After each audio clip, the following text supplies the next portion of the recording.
చూస్తారు మరోసారి ఏసీబీ విచారణకి కేసీఆర్ ఎదురు కేటీఆర్ గారిని మళ్ళీ విచారణకు పిలిచిరంటే డైవర్షన్ పాలిటిక్స్లో భాగంగా వాడు సైకో రేవంత్ రెడ్డి మానసిక సంతృప్తిని పొందడం కోసం చేసేటువంటి ప్రయత్నమే తప్ప అలా ఎలాంటిది బట్టబయలయ్యే అవకాశం లేదు. ఎందుకు లేదంటే అక్కడ ఏం లేదు కాబట్టి. గతంలో 6 గంటలు విచారించారు. 6 గంటలు అన్నీ అడిగిన ప్రశ్నలకు సమాధానం చెప్పారు. ఇప్పుడు కొత్త ప్రశ్నలు ఏం అడుగుతారు? ఇంకోటి జరిగినటువంటిది పక్కదారులు మళ్ళీ అంటారు పైసలు. ఆ సంస్థ దగ్గర ఉన్నాయి, ఆ సంస్థ ఒప్పుకున్నది, సంస్థ దగ్గర ఉన్న మాట వాస్తవమే 40 కోట్ల రూపాయలు. ఈయాటి వరకు కనీసం నువ్వు ఉత్తరం రాయలే, ఒక మెయిల్ చేయలే, ఆ డబ్బులు మాకు రిటర్న్ చేయండి అని చెప్పి ఇక్కడ మాత్రం విచారణ చేస్తాం. ఏం విచారణ చేస్తాం అంటే నా డబ్బులు దారి మళ్ళింది ఎక్కడ, మిస్యూజ్ అయితే ఎక్కడ పోయినా అని విచారణ చేయొచ్చు.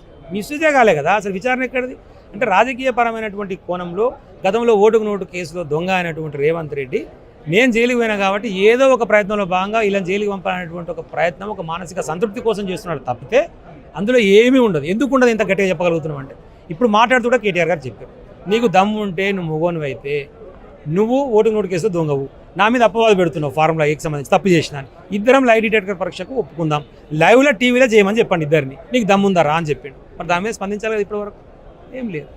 ఎందుకంటే అక్కడ జరిగింది ఏం లేదు కాబట్టి. తెలంగాణ మీద ప్రేమ లేదండి ఆయనకు. మొట్టమొదట నిన్న జరిగినటువంటి గద్దర్ అవార్డ్స్ చూస్తే తెలుగుకు సంబంధించినటువంటి యాక్టర్స్ మనం అవార్డు ఇచ్చినందుకు వాడు ఆంధ్రోడో తెలంగాణోడో వాడా చూడదు జై తెలంగాణ అన్నాడు. మరి అదే డాన్స్ మీద రేవంత్ రెడ్డి అన్నాడా? అంటే ఏంది తెలంగాణ సోయి కానీ తెలంగాణ ఆత్మ కానీ నాకు లేదు, తెలంగాణ మీద ప్రేమ లేదు. హైదరాబాద్ బ్రాండ్ ఇమేజ్ను దెబ్బతీయడమే ఆయన లక్ష్యము, హైదరాబాద్ ఆగం చేయడం ఆయన లక్ష్యము. కానీ హైదరాబాద్ కోసము మనం ఈ తీసుకురావడం వల్ల ఆ సంస్థ లెక్క చేసి చెప్పింది 700 కోట్ల ప్రత్యక్షంగా డైరెక్ట్ లాభం జరిగింది ఈ ఫార్ములా రేసు ద్వారా. అదేవిధంగా 1000 కోట్ల పెట్టుబడులు వస్తేందుకు 22 కంపెనీలు డిఫరెంట్ సెక్టార్స్ వచ్చి ఒక రిప్రజెంటేషన్స్ ఇచ్చారు, మేము విల్లింగ్ ఉన్నాం ఇక్కడ ఏదైనా చేయడానికని. భారతదేశంలో ఏ నగరానికి అవకాశం దొరకలేదు. గ్లోబల్గా ఉన్నటువంటి ఏదైతే క్యాలెండర్ ఉంటుందో ఈ రేసుకు సంబంధించినటువంటి ఈ ఫార్ములా సంబంధించినటువంటి ఆ క్యాలెండర్లో హైదరాబాద్కు ప్లేస్ దక్కింది. వీటన్నిటి కారణం కేటీఆర్ గారు, అప్పుడు ఉన్నటువంటి తెలంగాణ ప్రభుత్వం బీఆర్ఎస్ పార్టీ. ఇప్పుడు నువ్వు చేసింది ఏంది? 200 కోట్లు ఖర్చు పెట్టి మిస్ వాళ్ళు పోటీలు పెడతావు. ఆడున్నటువంటి ఆ ఇంగ్లాండ్ పిల్లలు నీ కాంగ్రెస్ కార్యకర్తలు పొద్దుగాలు వేస్తే నీ ఏమంటుందో నీ అధికారులు పోయి ఆ పిల్లని గెలుపుతారు, ఆగం చేస్తారు.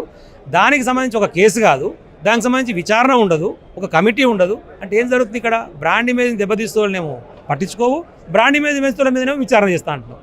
అంటే తెలంగాణ సోయి లేదు నీకు, కనీసం ఇయ్యాటి వరకు కూడా జై తెలంగాణ అంటలేవంటేనే రేవంత్ రెడ్డి అంటాడు ఆయన మానసిక సంతృప్తి కోసం ఒక సైకో లెక్క ప్రవర్తించి ఆగమాగం చేసే ప్రయత్నం చేస్తుండు. కానీ తెలంగాణ ప్రజలకు చేయాల్సినటువంటి హామీల విషయంలో, సంక్షేమ కార్యక్రమాల విషయంలో మాత్రం ముందుకు పోతలేడు. ఇది సుస్పష్టం. అవినీతి విషయంలో ఎట్లాంటి అవినీతి జరగలేదంటాను. మరి ఏసీబీ ఎందుకు విచారణ రెండోసారి చేయాల్సి?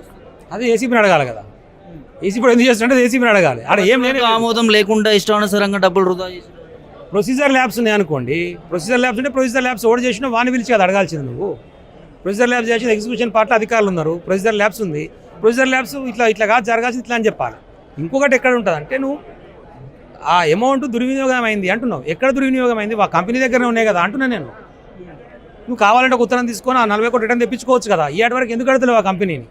దుర్వినియోగమైన వాటి గురించే నీ వాదన అయితే కనుక 40 కోట్లు రెడీగా ఉన్నప్పుడు కనీసం ఒక మెయిల్ చేయాలిగా ఇయ్యాటి వరకు మా డబ్బులు మాకు రిటర్న్ పంపండి అని చెప్పి వాళ్ళతో ఒప్పందం రద్దు చేసుకున్నావు కదా. ఒప్పందం రద్దు చేసుకున్నాక నువ్వు డబ్బులు రిటర్న్ అడగవా?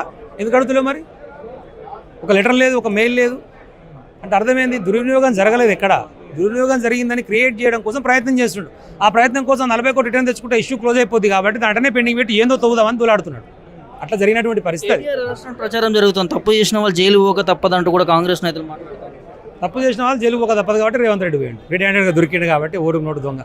నేను పోయినా కాబట్టి ఏదో కక్ష తీసుకోవాలి, ఇంటికాడ పెళ్ళ బో పెడతలేదు, నువ్వు జైలుకి పోయినా వాళ్ళని పంపవా అని చెప్పేసి ఆ పర్సన్ ఎక్కువైపోయింది ఆయనకు.